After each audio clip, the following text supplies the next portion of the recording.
Lemos em Mateus capítulo 11, versículo 4, 5 e 6. A palavra de Deus diz, Mateus 11, versículo 4, 5 e 6.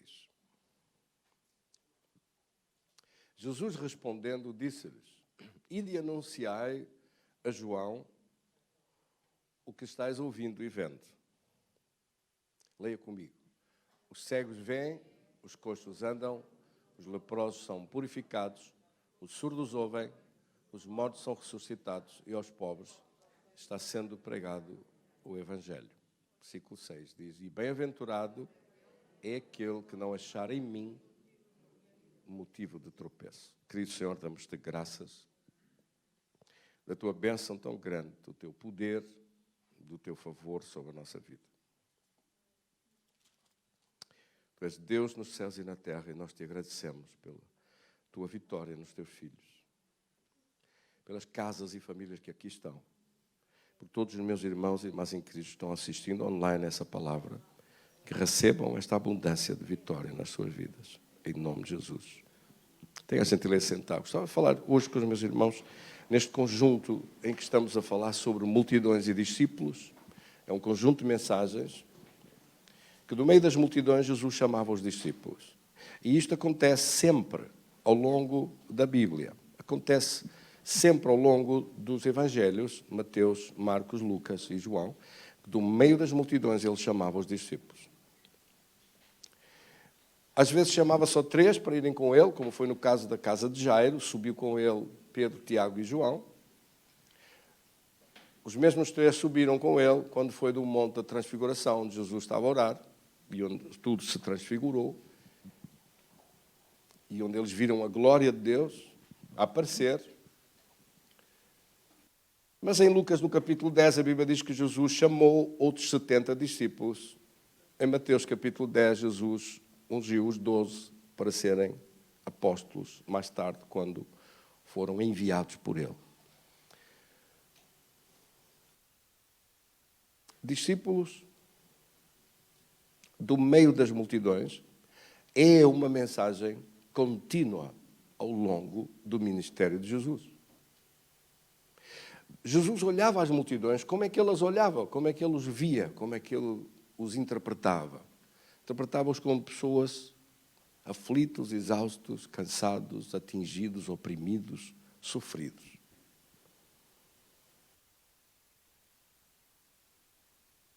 É essa a visão da Bíblia acerca das multidões. Multidões que o procuravam para ouvir. Por que é que não procuravam os fariseus? Sabe porquê? Qual era a razão número 1 e principal? Eles iam às cerimónias, iam religiosamente, iam cumprir uma obrigação. Acreditavam em Deus. Mas dentro das sinagogas, quantas vezes você vê, estava um demónio dentro da sinagoga, estava um homem endemoniado. Jesus chegou, expulsou o demónio. Depois estava a mulher curvada na sinagoga. Jesus chegou, chamou-a, viu-a naquele estado, sabia que ela estava assim há 18 anos. Sabia como? Sabia pela informação do Espírito Santo de Deus, pela revelação de Deus. E tocou-a e ela endireitou-se imediatamente e começou a dar glória a Deus. Logo um grupo de fariseus lá dentro revoltou-se contra Jesus. Porque era sábado. E criaram um bloqueio na cabeça das pessoas, porque as pessoas não eram supostos de receber nada ao sábado. Supostamente Deus não fazia nada aos sábados. Mas Jesus disse, meu Pai trabalha todos os dias, eu também. O repouso do sábado não tem a ver com isto. Um dia falaremos sobre isso, não hoje, porque é uma mensagem lindíssima e maravilhosa do significado verdadeiro do que quer dizer o repouso de Deus. Mas o repouso de Deus, só uma breve nota, o repouso de Deus é um lugar de refúgio da presença de Deus, onde você vive na tranquilidade da presença de Deus e o diabo não consegue lhe tocar. Esse é um lugar de repouso de Deus. Esse é um lugar alto. O lugar alto que está descrito no Salmo 91, por exemplo, aquele que habita no esconderijo do Altíssimo, à sombra do Omnipotente descansará. Você vê isso na vida de muita gente. Muitos profetas morreram durante o tempo de Elias, Mas o diabo não conseguiu tocar em Elias, não conseguiu fazer-lhe nada de mal, não conseguiu atingi-lo, não conseguiu matá-lo. E vai a descobrir porquê. Matou os outros profetas, matou muitos servos de Deus naquela altura, perseguiu, fechou as escolas dos profetas. Causou muitos danos e muito mal através da vida daqueles dois loucos, Acabe e Jezabel, um casal satânico que ali estava. Mas não conseguiu fazer nada a Elias. Não conseguiu destruí-lo. Não conseguiu matá-lo. E quando nós lemos e estudamos sobre o segredo de Elias, era a direção do Espírito Santo de Deus na vida dele. Conduzido por Deus. Deus diz, eu ouço, eu peço, eu falo. Deus diz, vai para ali, faz isto, faz assim, faz assim. Olhamos para Elias, por exemplo, e pensamos no lugar da imunidade. Será que existe um lugar da imunidade onde o diabo não consegue fazer? João, em 1 de João, no capítulo 3 e no versículo 5, quando ele diz que aqueles que estão em Cristo não pecam, aquele que está em Cristo não vive em pecado, não vive a pecado, não vive a desobedecer, não vive a desagradar a Deus. E o maligno não lhe toca. Pegaram em João, colocaram o apóstolo João num caldeirão de azeite a ferver para o matar. Quando foram ver, ele estava vivo, lá dentro, com o azeite a ferver.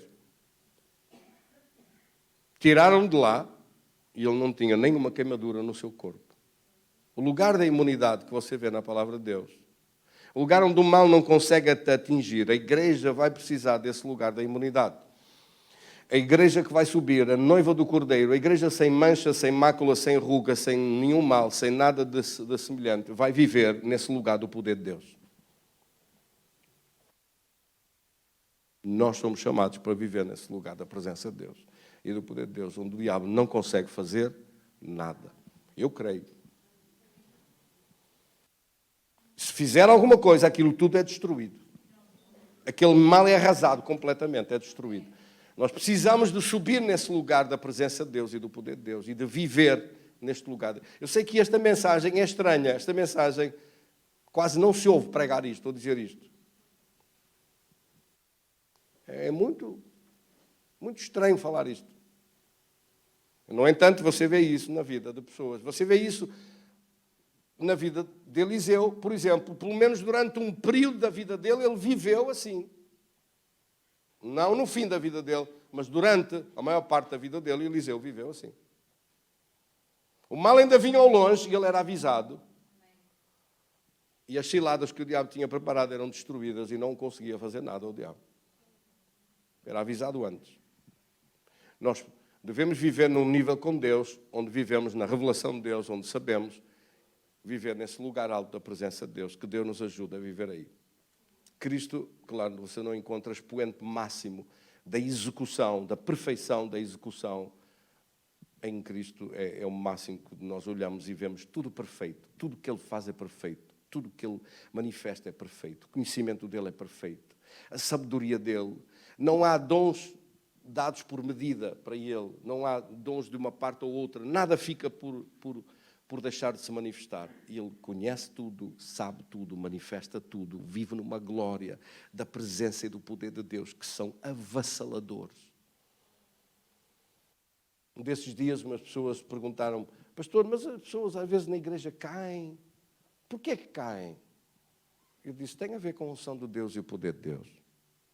E eu não gosto de entrar muito em muitos detalhes e pormenores sobre isso, sinceramente, porque acho olha, eu não faço nada para pessoas caírem ou ficarem de pé. Não empurro ninguém, não faço nada de propósito para que a pessoa caia. Mas, no entanto, há muita gente que vem aqui, de repente, está no chão e acorda e levanta-se assim, como é que eu vim parar aqui? O que é que me aconteceu? Deixa o Espírito Santo fazer como Ele quiser, sem forçar nada, porque nós queremos que o Espírito de Deus seja livre para agir como Ele entender. Mas na Bíblia, está na Bíblia. Então não está. Jesus orou toda a noite quando vieram buscá-lo em Getsemane. E só para dar um exemplo, só um. A Bíblia está cheia de exemplos que têm a ver com a manifestação da glória de Deus. A glória da presença de Deus e da unção de Deus e do poder de Deus.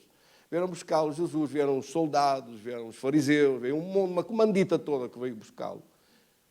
E quando Ele perguntou, a quem buscais? Ele disse, a Cristo e tal. Ele disse, sou eu. Quando ele disse, sou eu, caiu tudo para trás.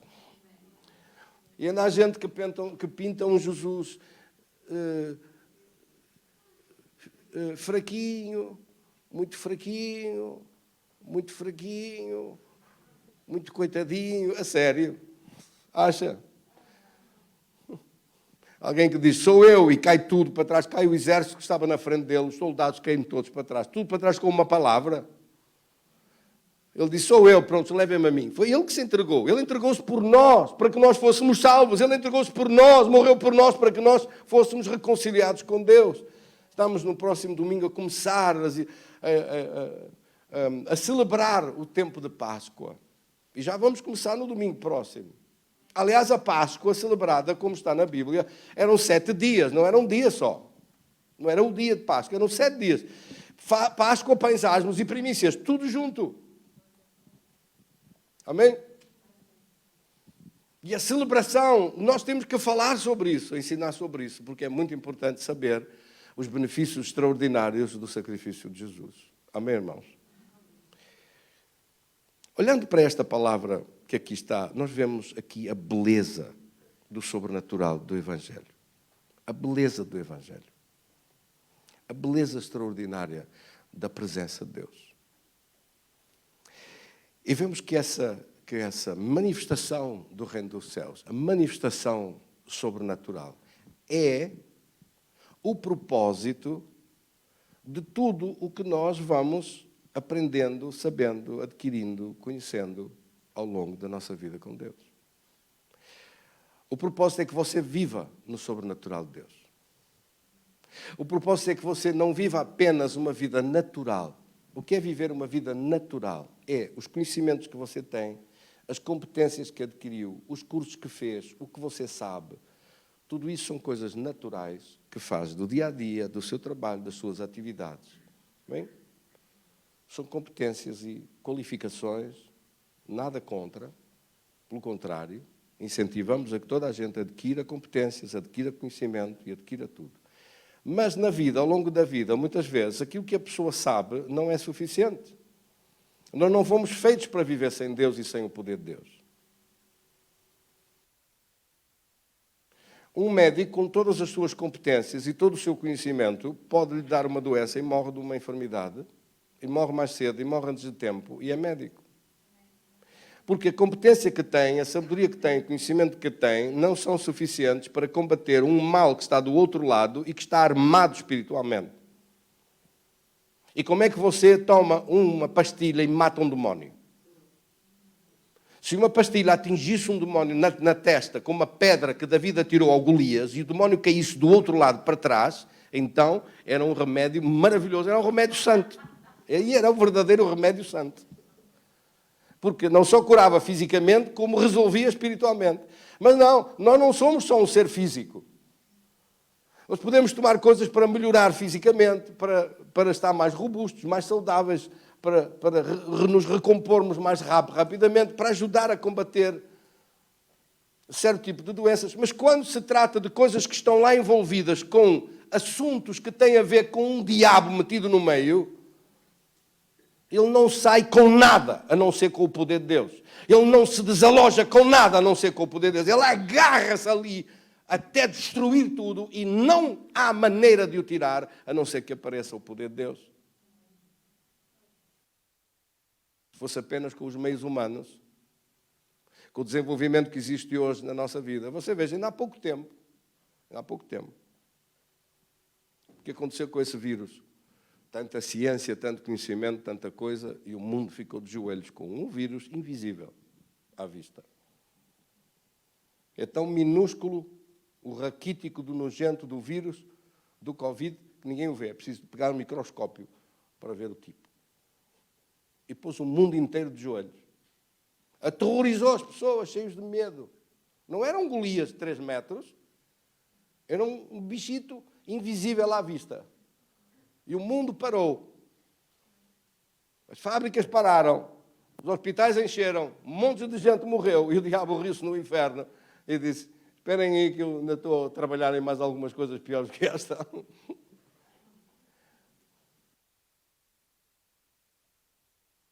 Nós, como igreja, devemos estar preparados para enfrentar o diabo e correr com ele em nome de Jesus. E não ter medo. E crescer espiritualmente. E não ter medo. Imagino que a igreja está tão medrosa que eu fui criticado por ir orar por pessoas que tinham Covid. Quando eu percebi que tinha que enfrentar ao diabo e tinha que o derrotar e que não podia ter medo e que tinha que vencê-lo e que ele não ia tocar-me em nada, eu disse, não vai tocar-me mesmo. Vou viver num nível... Obriguei-me a mim próprio a subir para um nível mais alto. E às vezes nós não fazemos por querer, fazemos-lo por ser... Ora, por ser obrigados, exato. Às vezes na vida nós não crescemos pelos meios do conforto, pelos meios da comodidade, do comodismo. Crescemos por causa dos problemas. Já não dá mais viver de determinada maneira. O mundo vai ter que subir, vai ter que crescer. Os crentes vão ter que crescer. Toda a gente vai ter que crescer para os níveis de problemas que se aproximam à volta. Casas atacadas com doenças, com problemas, com crises, com angústias, com tribulações. Você não vai derrubar isso a não ser com o poder de Deus. Mesmo que não queira, vai ter que se esforçar para entrar num nível mais alto do poder de Deus. E faça isso depressa, antes que o diabo acabe com a sua vida. Amém? Quem é que me entendeu? Não é para facilitar mais. O mundo não está mais igual, nem vai ficar mais igual. Em 10 anos ou 20 anos, você vai ver uma aceleração tão grande de mudanças e transformações em que os filhos de Deus vão resplandecer. E vão resplandecer porque vão ser obrigados a resplandecer. Não achou graça? Mas olha o que teve. Mas Deus vai mostrar diante do mundo inteiro que há um conjunto de pessoas que se chamam os filhos do Deus Altíssimo. Quantos é que eu tenho aqui? Glória a Deus. Que têm recursos extraordinários à sua disposição, que até aí podiam até nem estar a usar, mas que vão usar. E que vão ver esses recursos a funcionar. E que vão ver, Jesus trouxe esses recursos e distribuiu-os. E disse que o Espírito Santo vinha a seguir para ficar aqui a ser o gestor, o governador, o administrador desses recursos todos. E entregá-los para nós. E nós, em vez de chamá-los, chamamos outros nomes, chamamos os dons que Ele veio trazer. Os benefícios extraordinários que Ele veio nos outorgar através do sacrifício da cruz. Sem Jesus vir primeiro, nós não tínhamos acesso à glória de Deus, ao poder de Deus, à unção de Deus e à bênção de Deus. E nós precisamos de praticar, e não ser apenas ouvintes, mas praticar aquilo que recebemos. Amém, irmãos? Bendito seja Deus. Este é um tema muito interessante, muito importante. A palavra de Deus diz, então, acerca desta beleza do Evangelho. Jesus chegava e o mal que as pessoas estavam a sofrer era expurgado, era retirado, era parado, era destruído. A beleza do Evangelho, a beleza do Reino dos Céus, a beleza de uma igreja sobrenatural. Não há nada que se compare a isso. A religião cheira a mofo, isto cá para nós. A religião não presta para nada. A religião nada muda. As pessoas não mudam, a vida não muda, tudo igual. São umas regrazinhas para manter tudo na mesma. Não é religião. Quanto mais religião, menos sobrenatural de Deus. Por isso é que você vê nas religiões, não há poder de Deus. Não há nada. Não há isto que Jesus disse. Os cegos veem, os coxos andam, os leprosos são purificados, os surdos ouvem, os mortos são ressuscitados e aos pobres é pregado o Evangelho.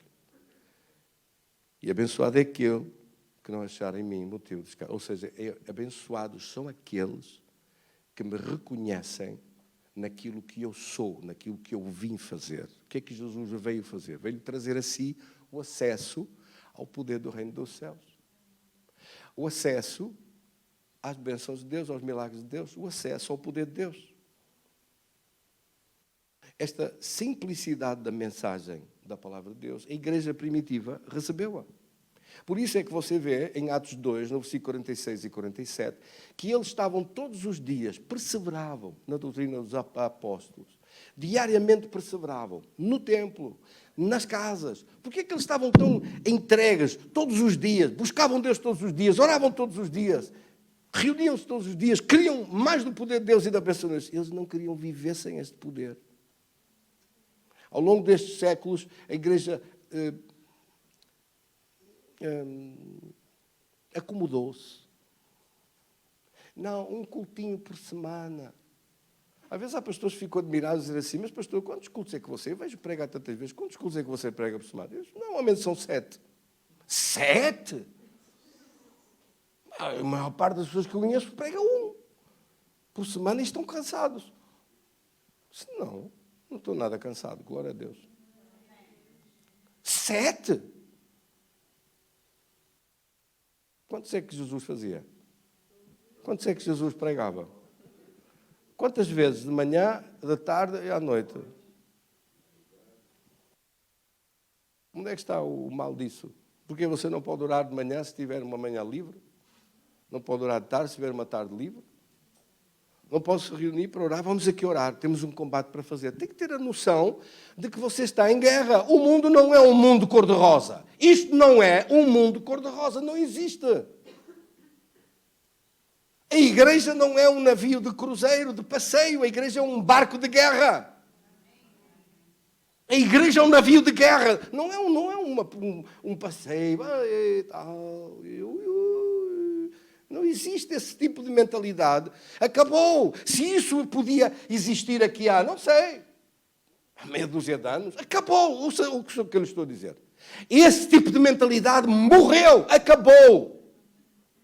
Onde é que o pastor está? Não sei, anda a passear. Vai por aqui, vai por lá, está a passear. Mas não está a orar. Mas não tem lá gente que quer se matar na igreja. Chegaram pessoas à igreja, uns a matar-se, outros com cancro, outros com dores, outros com problemas, outros isto e aquilo. E ele anda a fazer o quê?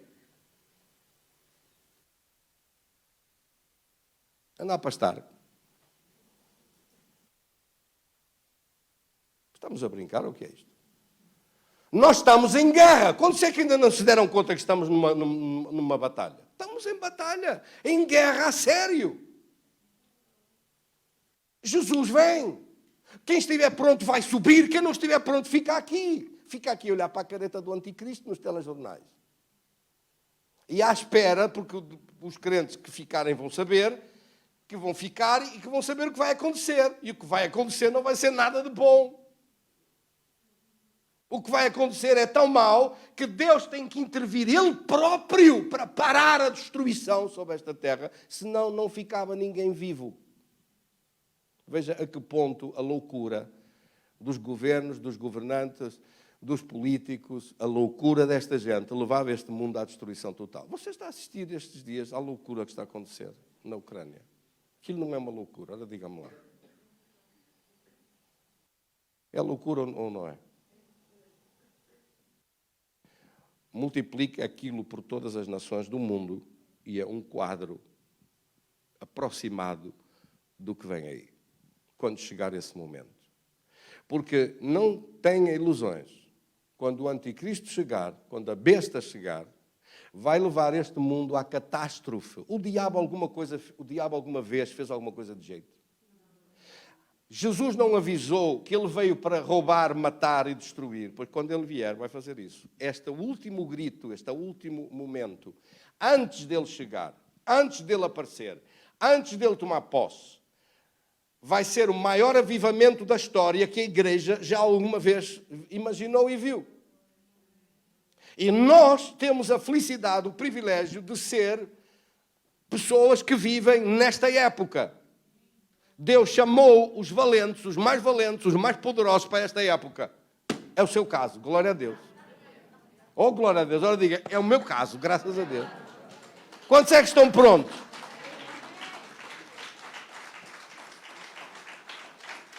É isso.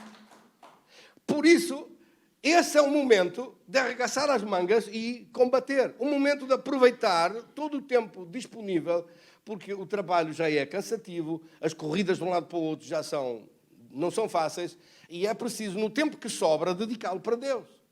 Não dedicar para outros passatempos e perdas de tempo, dedicá-lo para Deus.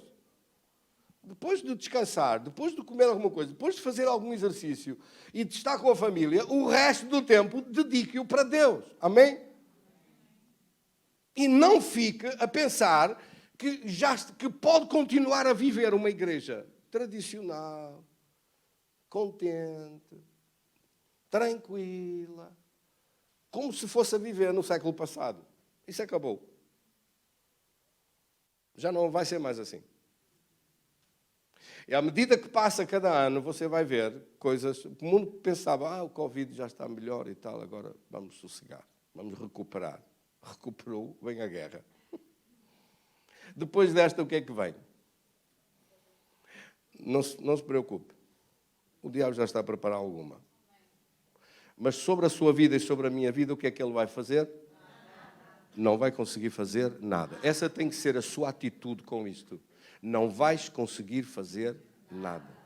E lembre-se, você não pode viver uma vida isolada como se os problemas dos outros não lhe dizem respeito. A Bíblia diz, chorai com os que choram e alegrai-vos com os que se alegram. Luta as batalhas uns dos outros. Se um irmão está a enfrentar uma guerra e uma batalha difícil, precisa que outros orem com ele e o ajudem e o levantem. É começar pelos próprios da sua casa, fazer uma reunião lá, começar a orar todos os dias para aquilo ser quebrado e ser destruído. Ungí-lo todos os dias. Orar todos os dias, impor as mãos todos os dias. Está condenado a desaparecer esse mal. Tem que secar, tem que desaparecer. E não ficar a olhar para o lado, a perder tempo, a ver as gaivotas. E os pardais. Esqueça isso. Você vai ter mesmo que se concentrar na sua batalha e vencê-la. Amém, irmãos? Cada vez que surge uma batalha é para vencer. Veio isto, vou vencer isto, em nome de Jesus. Vou triunfar sobre isto, em nome de Jesus. Vou arrancar este problema do diabo fora. Porque a beleza do Evangelho é tão grande? Porque Jesus já nos tirou do poder das trevas. Em Colossenses 1,13 diz que nós já fomos livres. Uma tradução diz, fomos livres do império das trevas. Olha, aqui está essa tradução. É a tradução RA, revista e atualizada. Ora, leia comigo. Ele nos libertou... Leia alto. Ele nos libertou...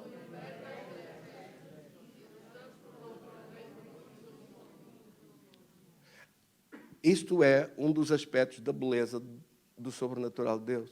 Deus livrou do império das trevas. O que é que quer dizer isso? Deus tirou do império da condenação. Deus tirou do reino de Satanás. Deus tirou da escravidão do diabo. Deus tirou da escravidão da doença. Deus tirou da escravidão que o diabo lhe queria dar. Deus tirou para fora do domínio da escravidão que ali existe. Você não é mais escravo, não é mais dominado pelo diabo, não é mais dominado pela doença. Ai não, pastor, não sabia isso. Fica a saber, glória a Deus. O diabo não tem direitos de fazer isso. Você levanta-se, enfrenta-o e ele foge. Mas se não souber isto, ele vem, domina, destrói a sua vida e mata-o só se não puder. Mas se você souber, levanta-se, enfrenta-o e ele foge. A Bíblia diz, sujeitai-vos, pois, a Deus. Tiago 4, 27. Sujeitai-vos a Deus, resisti ao diabo e ele fugirá de vós. Tem que resistir, tem que o enfrentar. Ah, não, vou estar à espera, vou ver, se Deus quiser que faça alguma coisa que faça. Se tiver essa atitude, desculpa a minha expressão barata, mas se tiver essa atitude podre, morre no inferno.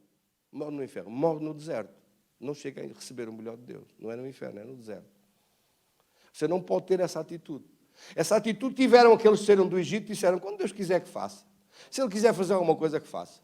Eu vou ficar à espera do que Ele quer fazer. Eu não vou fazer mais nada. Eu não vou levantar uma palha, não vou mexer num dedo, não vou fazer nada, não vou mexer nada. Não pode ser. Essa atitude não é uma atitude certa, não é uma atitude correta.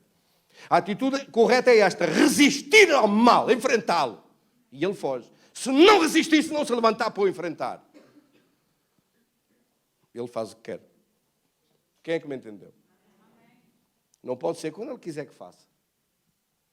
Quando ele achar que faça alguma coisa. Esta atitude foi a atitude que estava na base dos hebreus que morreram no deserto. Ficamos aqui. Viemos parar aqui, ele trouxe-nos para aqui, agora é ele que se responsabilize. Agora é ele que faça. E se não for ele, o Moisés que faça. E hoje, essa atitude transposta para os dias de hoje não é o Moisés. Não é o Moisés que está aqui, sou eu, o pastor, que faça. E eu não vou fazer nada. Também não vou orar. Também não vou fazer. Também jejuar nem pensar. Vou comer tudo. Mas o pastor que jejua, o pastor que ora, o pastor que faça. Não pode ser. Você, a sua casa, a sua família, que estão numa batalha, está numa guerra, está numa luta, juntem-se! Deem as mãos! Ataquem esse diabo! Corra com ele! Que se resistir ao mal, ele vai fugir. Se o enfrentar, ele vai fugir. Se não enfrentar e não quiser fazer nada, vai recebendo umas transferências de outros. Até um dia. Porque as transferências acabam. Você não pode depender. Você tem que ser um guerreiro, uma mulher, um homem poderoso em Deus. Amém? Que enfrente o mal e vença. Uma coisa você deve saber. Deus não permite que nada venha contra a sua vida seja maior do que aquilo que você pode vencer. Amém, irmãos? Deus não permite. 1 Coríntios 10:13 diz isso, é um texto fantástico. Deus não permite, diga comigo, Deus é fiel.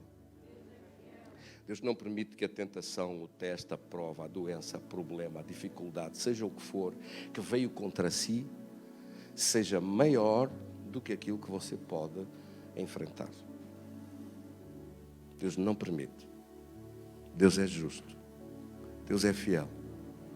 Diga comigo, mas Deus é fiel. Não permite que o teste, que a prova, que a doença, que a dificuldade e o problema que veio contra si seja maior, seja impossível de você vencer. Deus não permite isso. O que você está a enfrentar hoje é perfeitamente possível de vencer, está a tempo de vencer, não deixe passar tempo, em frente já. Peça a Deus e peça que Deus lhe dirija o que é que deve fazer, como é que vai vencer. Dobre os seus joelhos, joelhe-se e diga, meu Deus, como é que eu venço isto? Vou deixar que isto me derrota a mim ou vou vencer isto? O primeiro interessado em ter a vitória é você mesmo. A Bíblia diz para falar à montanha. A sua montanha quer ouvir a sua voz. Quer ouvir a minha, quer ouvir a de outros, orar por si, sem dúvida. Mas a primeira voz que deve lá estar a falar à sua montanha é a sua voz. Porque a montanha é sua. O problema veio contra si. Enfrente-o, lute, destrua-o, desfaça-o. Levante-se e fortaleça-se numa dimensão do poder de Deus que não tem a mínima dúvida que esse diabo está condenado a desaparecer. Não deixe entrar para dentro de si a dúvida, a dor, o sofrimento, a um ponto tal que o desânimo tome conta de tudo e você fique sem forças. Não deixe isso. Porque por muita água que esteja à volta de um navio, não é a água que está à volta do navio que o afunda. A água que está à volta do navio não o afunda. Mas se é a água que está à volta entrar para dentro dele, vai afundá-lo.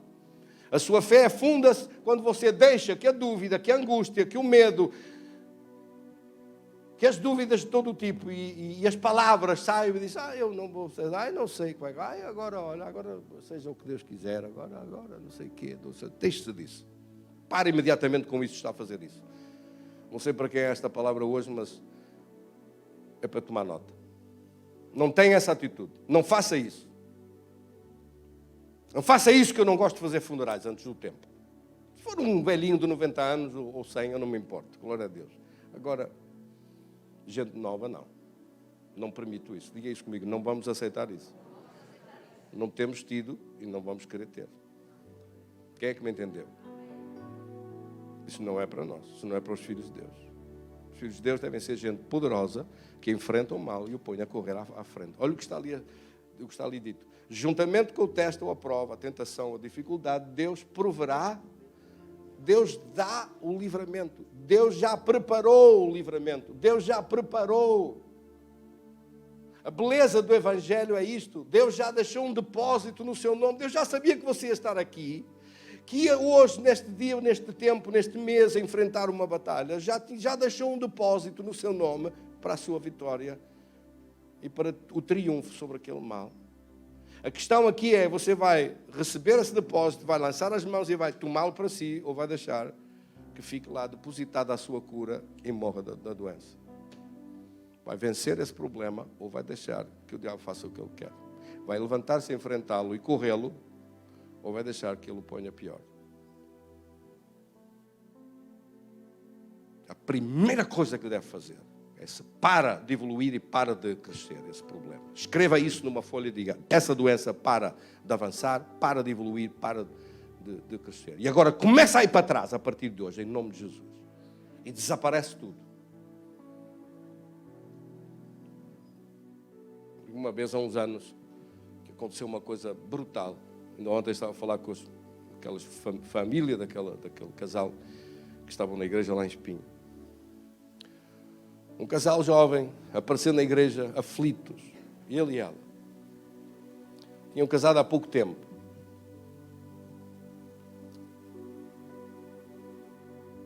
E passado algum tempo ela ficou grávida. E quando foram fazer o exame para ver se era menino ou menina, para ver o que era e para ver se estava tudo bem, a barriga da senhora estava grande demais. A médica achou aquilo um pouco estranho e foi averiguar, foi fazer exames para ver o que é que se passava. E o bebê estava lá pequenino dentro, mas o que era grande de facto era um mioma que lá estava, um cancro que lá estava dentro. E portanto, se tivesse que operar e tirar o mioma que lá estava, tinha que tirar tudo. Tinha que tirar o bebê junto, tinha que tirar o útero, tinha que tirar tudo. Com o filho a nascer dentro e com um mioma em volta, a matá-lo e a destruir tudo. Numa situação, estavam os dois desesperados, em lágrimas. Vieram para a igreja e nós oramos. Sabe o que é a beleza do Evangelho? Sabe o que é a beleza do sobrenatural de Deus? É que aquele tumor, a partir daquele dia, começou a diminuir. Porque os médicos disseram: o tumor vai crescer tanto que vai destruir tudo e se arrebentar com o sangue e tudo. Morre a mãe, morre o bebê, morre toda a gente. É melhor tirar. É melhor tirar e salvar a mãe. Porque assim a mãe, mais tarde, tiver filhos ou não, é um ponto de interrogação. Se calhar nunca vai poder ter. Esta foi a péssima notícia que os médicos trouxeram. E disseram que é normal, que é comum. Só que depois da oração, e depois deles ficarem na igreja firmes a seguir a palavra de Deus, e ouvir a palavra de Deus, e encher-se do poder de Deus, o mioma começou a secar. Quando o menino nasceu, quando foram aos próximos exames, foram fazer, o mioma tinha minguado, tinha diminuído muito, e o bebê tinha crescido. Ao contrário daquilo que os médicos disseram. O tumor vai crescer e o bebê vai ficar sem hipótese nenhuma. Foi o contrário. O bebê cresceu e o tumor diminuiu. Quando chegou aos 9 meses, o tumor tinha desaparecido completamente e o bebê nasceu saudável.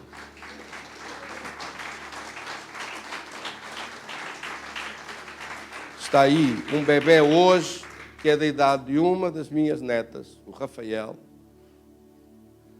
todo contente e com vida para dar e emprestar. Glória a Deus. Amém? Cheio de vida e atividade. Quando ele depois vieram e trouxeram um menino e o apresentaram ao Senhor e agradecendo a Deus, eu disse assim: Rafael, tu comeste aquilo, pá. Tu comeste aquilo tudo, tu destruíste tudo. Não foi o Rafael que destruiu, foi o Senhor dos Senhores e o Rei de Reis. A beleza do Evangelho é você ver estas coisas. O diabo preparou uma desgraça, mas Deus já tinha preparado uma vitória e era só descobrir o que Deus já preparou. Deus já preparou para si bênçãos extraordinárias. Você vai recebê-las? Vai ou não? Então suba um nível mais alto, fica um bocadinho de pé comigo e vamos orar. Em nome de Jesus, querido Deus e Pai, Tu estás a chamar a igreja para subir um nível mais alto da Tua vitória, da Tua bênção, para ver a beleza do sobrenatural do reino, a beleza da manifestação do Teu reino, para conhecer a cultura do reino dos céus, uma cultura de poder, de bênção, uma cultura sobrenatural, uma cultura de manifestação em que o reino dos céus não é comida nem bebida, mas é justiça e paz e alegria no Espírito Santo. Oramos em nome de Jesus por essa singeleza, por esta simplicidade da Tua palavra. pelas maravilhas da bênção que tu trouxeste. Por isso, quando o reino chegou, Jesus disse, chegou a vós o reino dos céus. Quando Jesus manifestou as bênçãos, as vitórias, as manifestações do poder de Deus eram visíveis, e tudo o que acontecia era que os planos que o inimigo tinha foram destruídos e os planos de Deus prevalecem.